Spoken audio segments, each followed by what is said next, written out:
Pokoknya dikasih itu saya nggak mikir, saya mau diapain saya nggak mikir. Yang penting anak saya udah gitu doang. Kalau dibilang tertuduh, tertuduh. Saya nggak tahu apa-apaan kok dijadiin tersangka gitu. Sedangkan kebakaran itu setelah rentang waktunya ya udah jauh saya pulang. Kalau saya sedihnya karena pas di sidang pertama itu anak saya meninggal. Jadi di hari Minggunya itu anak saya meninggal. Senin itu sidang perdana. Janggalnya itu aja, apinya itu dari mana udah. Sedangkan kita pekerjaan kita nggak ada yang berhubungan sama api. Kelistrikan dan api itu hari itu nggak ada. Nah yang jadi pertanyaan saya kenapa bukti hangus itu nggak ditampilin di persidangan? Itu saya sempat tanya juga ke kuasa hukum saya, kok bukti CCTV-nya hangus nggak ditampilin di persidangan? Ikhlas saja Pak. Ya saya mau ngapain? Saya mau ngelawan juga nggak bisa. Punya apa saya buat ngelawan? Ikhlasin aja. Terus sebelum ditahan, setelah ditahan dan setelah ditahan ya, kehidupan saya juga masih begini aja. Di Gedung Kejaksaan Agung Jalan Sultan Hasanuddin Kebayoran Baru Jakarta Selatan, Misteri penyebab terbakarnya Gedung Kejaksaan Agung akhirnya terungkap. Keamanannya, dari internal keamanannya seperti apa? Kenapa kemudian ini gagal untuk bisa mengantisipasi terjadi kebakaran hebat? Hampir seluruhnya total loss, Pak. Kau terima uang, kau saya sikat sama saya.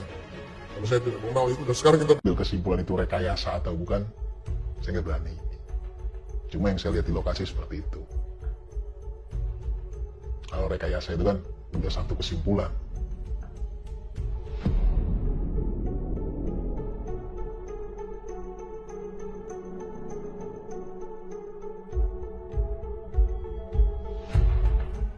Kalau kerja di situ saya dapat proyek sih. Ada perintah dikasih proyek dari Pak Ukti Abdul Mulir suruh mengerjakan ruang aula di Gedung Kejaksaan Agung Mata 6. masang wallpaper. Masang wallpaper. Terus dia kayak kerja biasanya aja sih Pak. Jadi kita itu kan kerja bongkar pasang. Bongkar pasang hari itu hari Minggu, hari Sabtu atau hari Minggu itu kejadian ini kalau nggak salah Sabtu ya. Sabtu itu baru bongkar wallpaper doang, belum ada pemasangan. Baru hari pertama. Nah, di situ saya pulang paling belakang sekitar jam 5-an. Jam 5-an itu belum ada apa-apa sih. Nggak ada yang aneh lah. Saya tinggal itu juga dalam kondisi rapi. Nggak ada sampah atau apa, pokoknya rapi deh. Cuma di jam 7 saya dikabarin kalau ruangan yang saya kerjain itu wallpapernya itu kebakaran. Sama Pak Uti saya suruh langsung balik ke proyek. Pak Udi itu siapa? Yang kasih saya proyek. Yang saya tahu hari itu sih cuma saya yang suruh balik ke situ. Untuk yang lainnya saya nggak tahu. Bukan. Cuma salah satu pekerja aja. Untuk standby aja Pak, katanya takut nanti ditanya-tanya perihal kebakaran itu karena apa gitu. Kalau nggak salah ruang aula besar. Ruang aula besar itu Biro Karopek kalau nggak salah. Karyawan dan pegawai kalau nggak salah, lupa saya itu. Di hari Minggu dipanggil, Besoknya langsung ada hari itu juga. Pertama bukan polisi sih, pihak keamanan dalam gedung, Pamdalnya ditanya-tanya, terus habis itu baru selama 1 hari itu di polisi juga, jadi siang jam makan siangnya, 4 yang lain juga. Berarti berlima. Di hari itu juga. Nah, di hari itu juga. Diperiksa. Cuma dipisah Pak. Dipisah. Nah, Polres Jakarta Selatan. Setelah itu ya udah disuruh pulang gitu aja. Panggilnya nggak terlalu ingat juga ya. Pokoknya itu habis dari situ saya disuruh ke Kejagung lagi. Kejagung lagi itu ketemu sama tim Inafis. Tim Inafis Polri. Perintahnya kayak gitu. Dan pada saat itu pas lagi di rumah sakit sih Pak. Karena saya lagi sakit mau persiapan operasi juga. Anak. Nah itu baru mau masuk lab. Saya udah sampein. Saya mau masuk lab untuk persiapan operasi anak saya. Nah, tapi mungkin itu penting ya, saya diharusin ke sana gitu.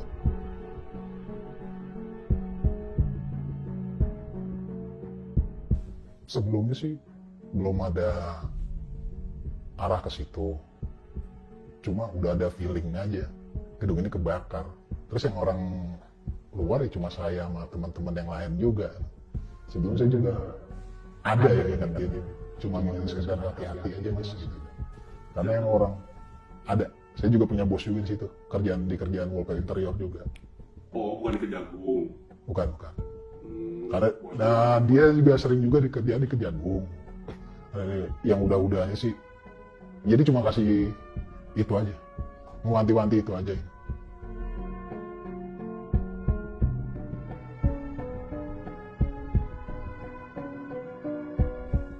Dari Agustus sampai bulan Desember kalau nggak salah. Agustus 2020 kan kejadian. Sampai Desember. Kurang lebih sampai Desember. Ya kurang lebih 1 bulan tuh bisa 2 kali. Di Polres.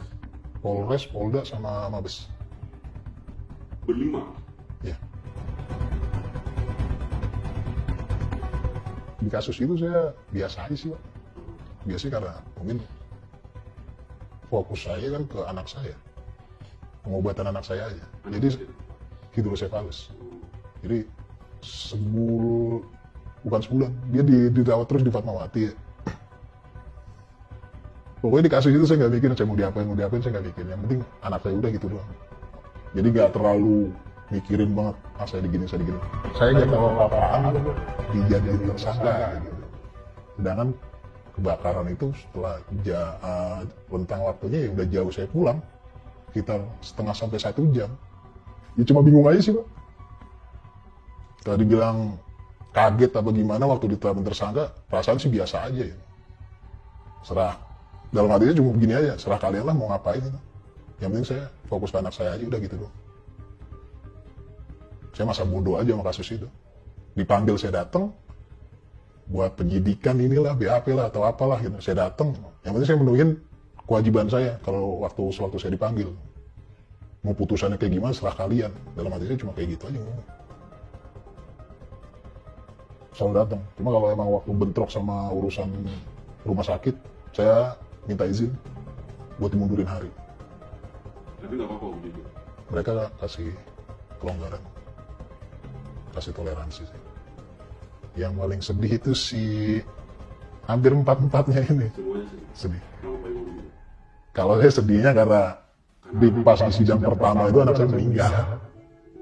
Jadi di hari Minggunya itu anak saya meninggal. Senin itu sidang perdana.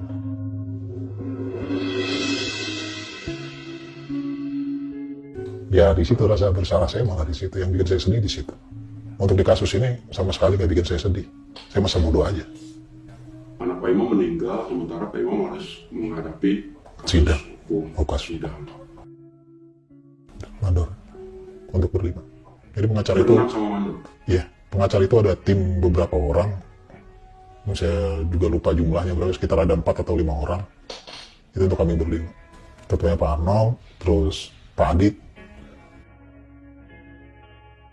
Ya janggalnya itu aja, apinya itu dari mana udah. Sedangkan pekerjaan kita nggak ada yang berhubungan sama api. Kelistrikan dan api itu hari itu nggak ada. Kan waktu di Pak Ferdi Sambo sendiri bilang waktu itu kan CCTV hangus nggak bisa diputar.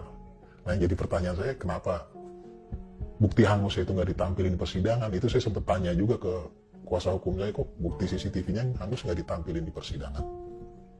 Harusnya kalau emang itu bukti ditampilin dong itu harusnya. Cuma itu nggak ada. Dan persidangan juga buktinya.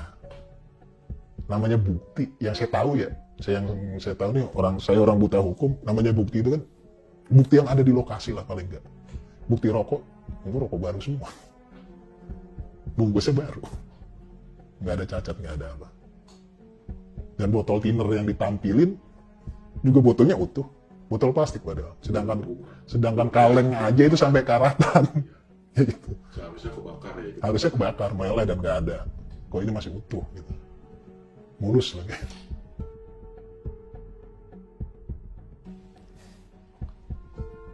Nggak bisa jawab deh kalau itu.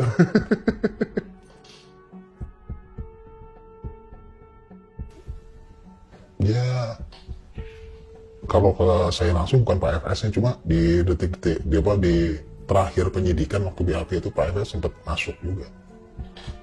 Nah itu komunikasinya sama kuasa hukum.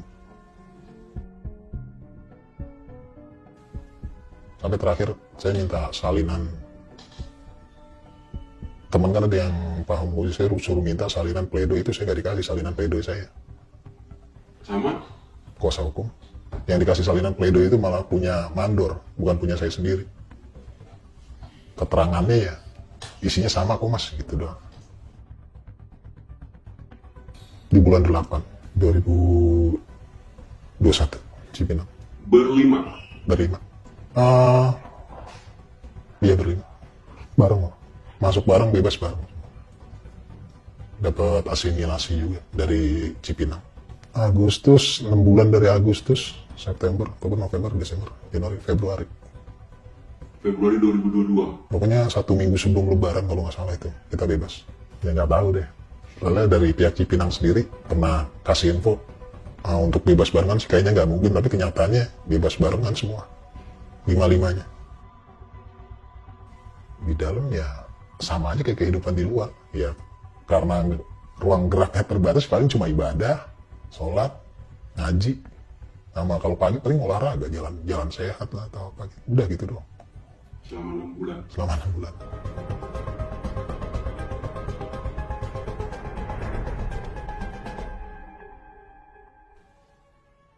Tanggapannya ya gimana ya?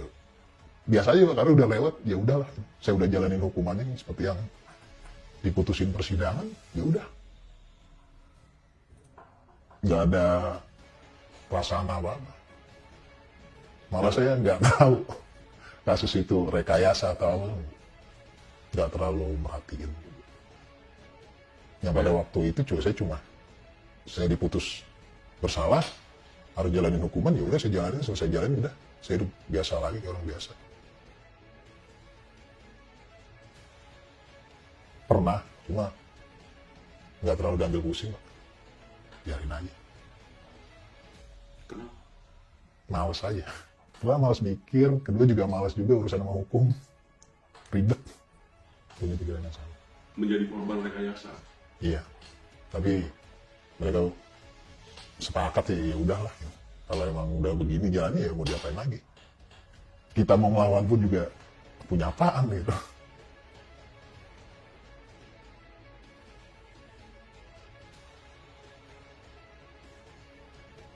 Tanggapannya ya netral aja. Malah saya nggak ngikutin kasus dia. Saya sendiri nggak ngikutin kasus dia. Ya sejak keluar, ya udah masa bodoh.